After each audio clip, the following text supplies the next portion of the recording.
with the woman who started Metoo in 2007, Tarana. The voices that launched a movement. Time's Silence Breakers, Person of the Year. Women standing up together and not pitting each other against each other. What is the Me Too movement? It's about what you think about the Me Too movement. It's a gender phenomenon. This isn't about men being bad or women being bad. This is really about a culture that is coming to terms with secrecy. How in the past we've basically tried to hide everything that has happened that has to do with an abuse of power that has taken the form of sexual abuse. In a sense of like women standing up for themselves, I want to say finally. Great. Because it's been going around for so long.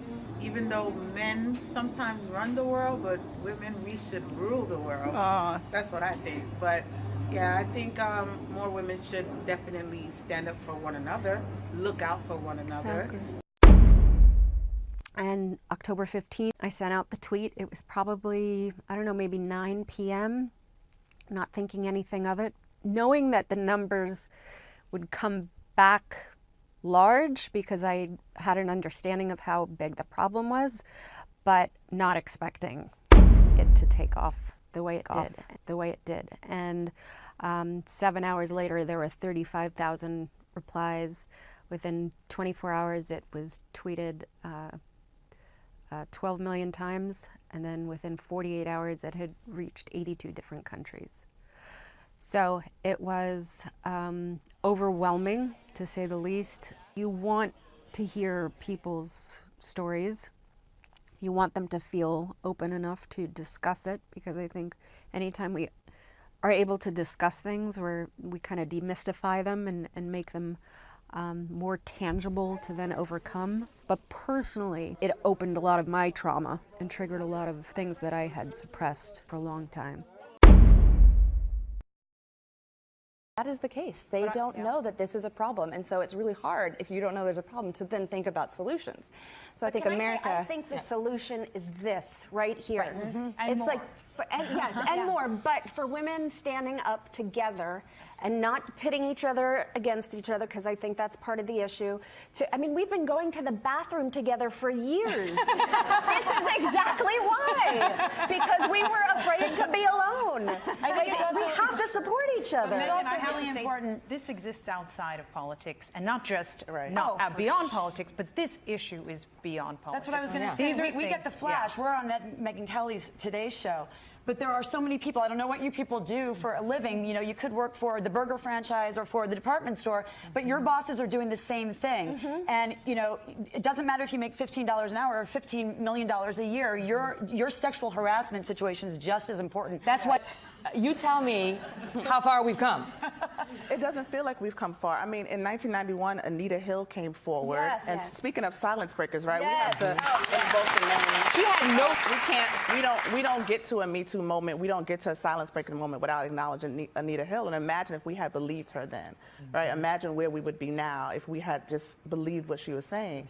So, and I think about, I lived in Alabama for a long time, and I think about somebody like Roy Moore, who stands as this moral authority, who set herself out and ran on this platform of being the moral authority, and to come, we pull the curtain back and we see that you are absolutely repugnant. You are not a moral authority at all. Everybody should know about harassment. There are young people, young men and women that don't know anything about it. It could be turned into just a small touch in your shoulder, in your head, wherever, and they don't think it's anything about it. But it could turn out to be something worse than that. So everybody should know about the movement. Safe workplaces for men and women. This is something that we've known has had to change for a very long time. How do we do that? Our Beyond training. So we're going to structure a 6-month continuous conversation, a safe space, a deep study, best practices from other industries, things we can do to make things better. They don't have to get on their soapboxes. I mean, I really believe a simple "dude, not okay" that'll help. I think I've heard from a lot of men, we don't know what to do. Is it okay? They know. Be a human being. That men don't know. Men don't have to be trained not to touch another man's penis when they go into a meeting. Oh, there we go. Or to take it out. No, they do not. When men are boys, yes, they have to learn how to treat women. Modeling, and this is all part of it. This is all part of it, and setting that example, and all of you telling your stories and leading in a way that, as it turns out, has been really meaningful. Who knew, right? Who knew? I want to say this. A final word to those watching this at home who at this very moment may be feeling powerless to stop harassment or abuse.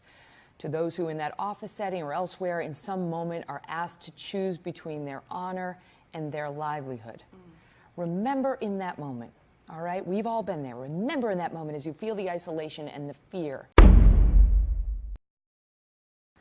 that you are not alone, that we are all there with you, and that there truly is safety in numbers.